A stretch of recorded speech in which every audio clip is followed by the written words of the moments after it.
I have read many versions of my life on the internet in various manifestations. I have come here today to tell you that 99.999% of what you read there is not true. 42 years ago, my mother, you'll hear more of her later, went to our local post office in Kiambu town, obviously in the great commonwealth of Kiambu. And she opened our mailbox, P.O. Box 230 Kiambu, and she came back home with a letter addressed to me, one of the very few official letters that had ever been addressed to me, that referred to me as Mr. And when I opened it, it said University of Nairobi, Faculty of Law. And the dean had signed this letter as an invitation for me to come to the city and study in the Faculty of Laws. It was a life-altering, life-defining moment. And at that time, the Kenya Bus Service had started sending out a bus, number 100, to my hometown, which you may know of, which is slightly above Kiambu town. It's called Dumbarry. It's a Scottish village with a golf course to boot. The Kenya Bus Service had started sending out bus number 100. And so one happy afternoon, I took my steel box and I got into bus number 100 and came down to the bus station and took a connecting flight to DTW, which is across the road. Then I walked across the road with my metal box and I found the queue in which they were registering students, and I registered my name. I met several people there who I'll mention later who became lifelong friends, and my life changed forever. Kenya is a land of opportunity. It is a land where dreams can come true. My father, James Stanley Migai, was born in the Rift Valley because my grandfather had left Githunguri, their original home, because the land density there had shriveled after the white highlands were carved out of native lands. And they had gone into the Rift Valley to live as sharecroppers.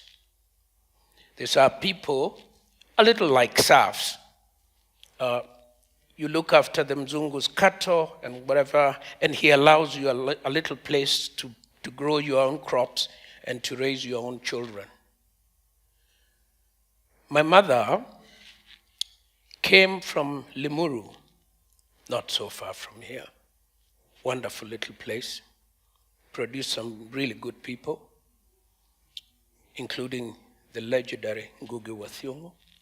My mother ended up as Adobe's assistant, the washerwoman's assistant at King George Hospital in Nairobi, where Kenyatta National Hospital is. And my father came down from the Rift Valley, having pulled himself up with his bootstraps, having studied by correspondence and got a high school diploma, came to King George to work as a records clerk, and the two met there. And contrary to popular view, I was not born in Dumbarry. I was born in the native hospital, the native maternity hospital of Pumwani. Lovely little place, still alive and well and kicking, and many good men and women being born there today. Luckily, no sooner had I been born than Kenya became independent, very, very soon thereafter. And luckily for my father and others who had some education, opportunities began to open. My father started off in trade unions. He was in the local government workers union, rose to be a very agitating young man, shall we say, a contemporary of Tom Mboya, who by that time had gone into politics and so on. And so the rest is history. Soon thereafter, my father got a job in government, and we spent a good 10 years traveling all over this country where he served in the Ministry of Labor and so on and so forth. But as fate would have it, on the 10 years, 11 years thereafter, my father passed on. And a very dramatic thing happened because my mother was what today we call a homemaker. In those days, we used to call them a housewife. But my mother, as I will tell you, was a very busy housewife. She was raising 7 children. She wasn't Catholic, but she lived like a Catholic. So from being the family of a civil servant, a middle-level civil servant, living in a good government house, going to school in a good government Land Rover, we now had to depend on my mother, who had no skills other than Adobe skills, which she had long left behind her. As fate would have it, she had learned to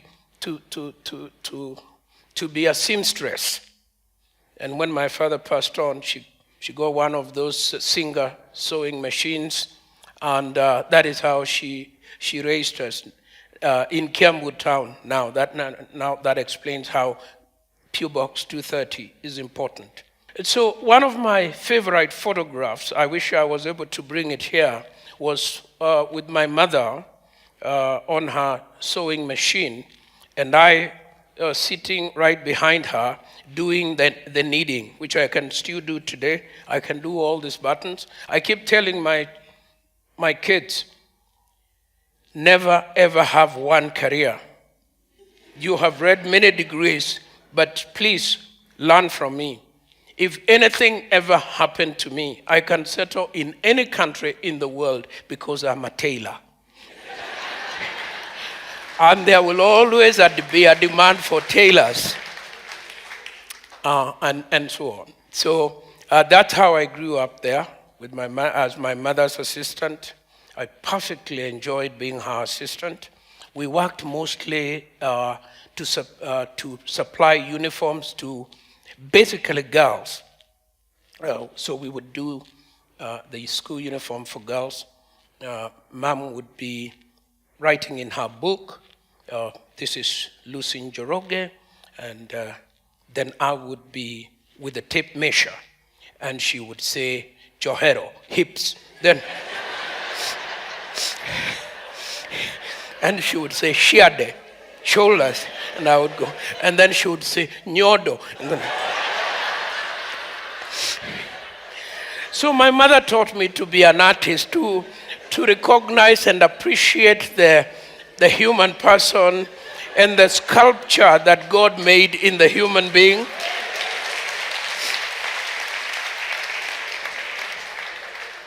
And I carry an enduring love of the art. When I finally settled at the University of Nairobi here, I'm afraid I did not spend a lot of time at the law school. I spent a lot of time here in this building. And I was telling somebody that half my youth was, how do I put it in a very genteel way, because my pastor may be listening, my wife may be listening, but I did spend an inordinate amount of time at the National Theatre Bar. This was for 2 reasons. I had a great interest in drama and theater and so on, and got into the company of people who were doing that. And I was very keen on writing.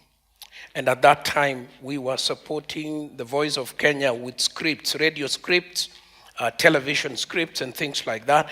And payday from Information House, we would come straight here. You were paid in cash. So we would come up here, and the great legends of theater and arts in Kenya, I met them here as a young man, from Ngugi to Bitek to Meshere, to Rubadiri, who became a personal mentor, to John Ruganda, who was a great man, to David Mulwa, to Francis Imbuga. You can tell that I did spend a lot of time here. There must be a God in heaven, because when I finally took the exam for leading to the award of the Bachelor of Laws, the examiners took the very surprising view that I had passed. And that I had passed well. And as fate would have it at that time, another intervention occurred. The University of Nairobi had negotiated with the American government for a number of Fulbright scholarships. Another shock was to come. As I was enjoying myself at the Kenya School of Law, now which used to be on Valley Road, another letter came, again addressing me as Mr. And it said that I had won the scholarship as a Fulbrighter to go to America and study for a postgraduate degree in law. I think my teachers were as shocked as I was that the bar had been set at that level. Be that as it was, I went to Colombia. I had the greatest time of my life as a young man in New York City. Again, I cannot tell everything I saw, because as a teacher of the criminal law, I know that there are offenses that have no statute of limitation.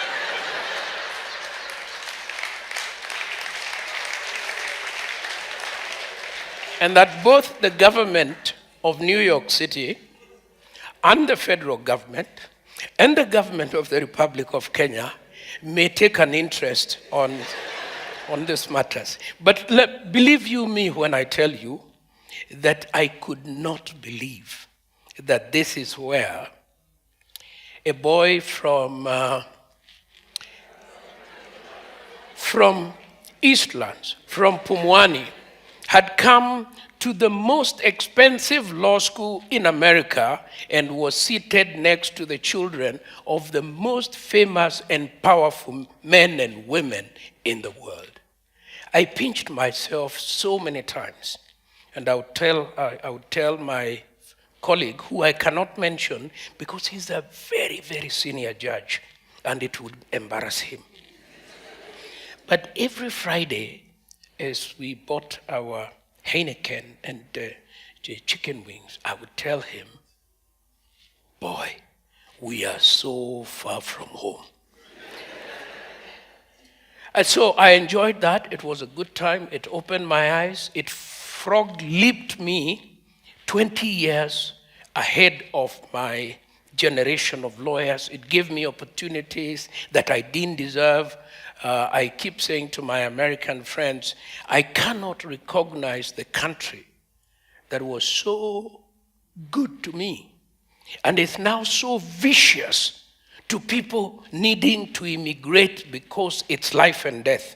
I can assure you, had I never left Nairobi, I would never have starved. I would still have been a criminal lawyer in Makadara, Kibera, as I later did. I doubt that I have the time to tell you the stories of the cases I did and the people I met. I met murderers, I met rapists, I met homicidal maniacs of all manner. I went to prisons, to female prisons, to male prisons, to juvenile prisons, and I met human beings at their lowest points. And I spoke to people who I defended and who, after we'd won the case, they would turn around to me to shake my hand, and I would be holding my briefcase and walking away. Because I thought they were the lowest of the low, the scum. But that is the work that I did. I enjoyed it very much. I would never, ever have thought of becoming a lawyer. I hope I have this little moment.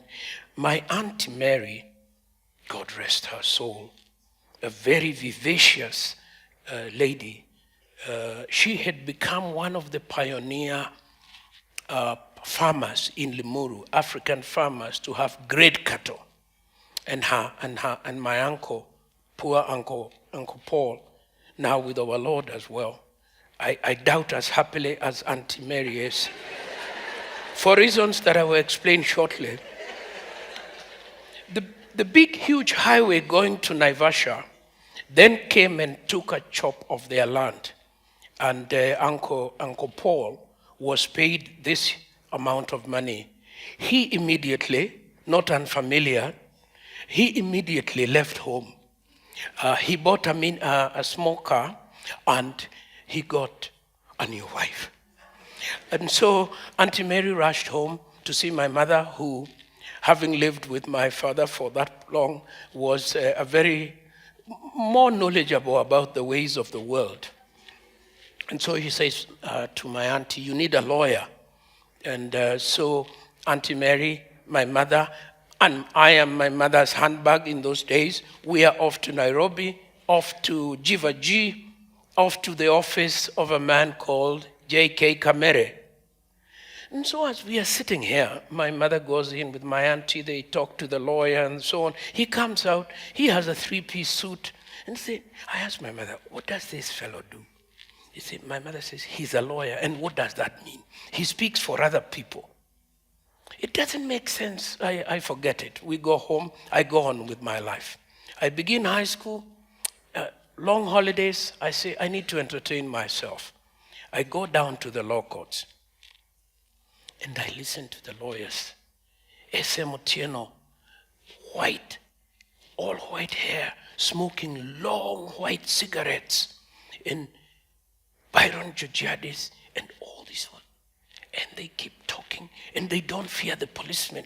They're asking all those questions. And I said, look, there's something here. But what really made it was a young magistrate called Emmanuel Okello Okubasu, comes to Kiambu and becomes the first black man to sit there as a magistrate. And he comes to court, and everybody bows to him. He's in another set of three-piece. And I said, what is these people with three-piece? And then he hears some cases. Then he stands up and he says, gentlemen, I will hear the rest of the matter in chambers. I said, no, this is it. These are my people.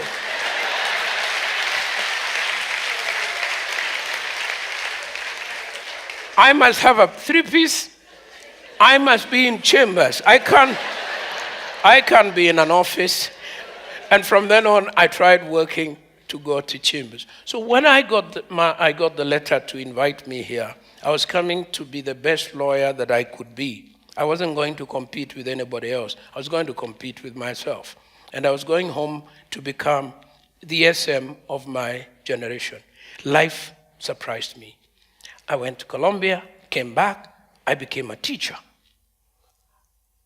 I have this feeling now that when my obituary is written, the place for lawyer may be small and may be overshadowed by the place for teacher. But I take great solace in the knowledge that some of the best people I have known have been teachers. And some of the best people who have left an impact on me have been teachers. Here at the university, I fall under the influence of a gentleman I can mention because he's no longer in public office, called Willie Mutunga. So I'm a young protege, and we spent half the time at Snow Cream having coffee with a teacher giving me personal, and that's before he's quickly whisked away to detention. Another story that I have no time to tell. I wish I had the time to tell it. Next to Snow Cream was the dealership for Alfa Romeo. So each time we left Snow Cream, I would stop there. Willie, my teacher, socialist, not needing much in life, comfortable with.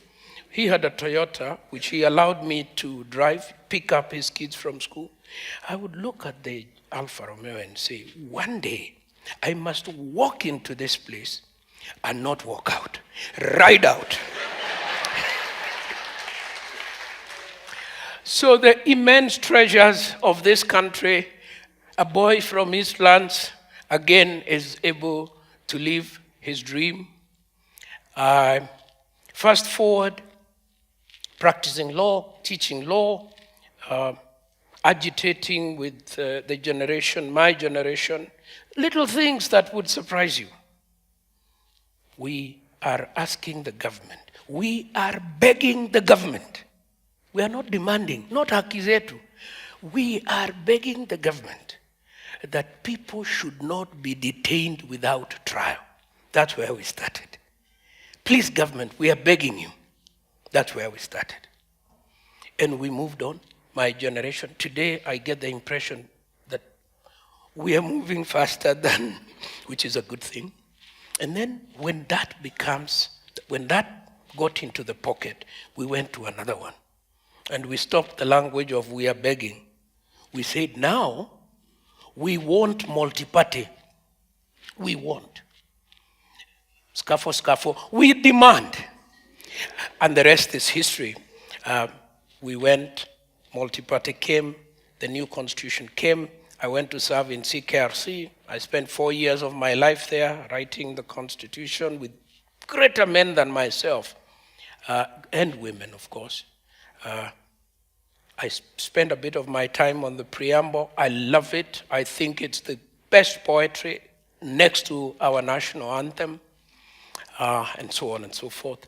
And one day, I end up in government. I never thought I would be government. Government was the body we talked to and talked with.